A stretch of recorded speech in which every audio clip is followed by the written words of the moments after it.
Children as young as 11 years old will now be able to receive the powerful and commonly abused painkiller OxyContin. The Food and Drug Administration approved the use of the drug for kids 11 to 16 who are suffering from severe long-term pain.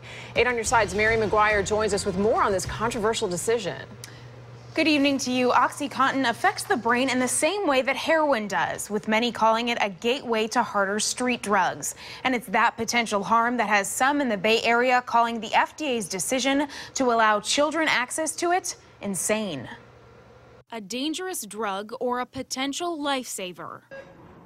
Medical doctors and families alike are divided in the Bay Area after learning kids will now be allowed to take the powerful prescription. It's a double-edged sword. Addiction specialist Dr. Michael Strola believes the potential for abuse makes it just too risky. Because you have something that you're trying to treat legitimately and honestly, but in the long run, you could be potentially exposing a very young person to a lifelong struggle with a disease that has no cure. But not so fast, warns Tampa doctor Jill Hechtman. This is not going to be when your child comes into the hospital and breaks their arm, they're going to send them home with OxyContin. The prescription of the drug will be highly regulated, only being offered to young patients who have a high tolerance to opioids and a history of chronic pain. This is going to give guidance to patients that really need it, and it's a very small subset of patients that are going to be using this type of medication. But after her daughter became addicted to painkillers in high school,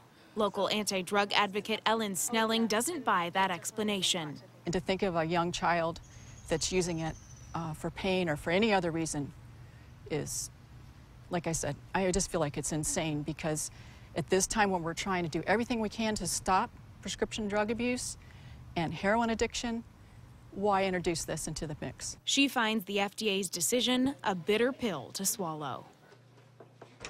Now, I want to emphasize again that the FDA claims the use of the drug will be strictly limited.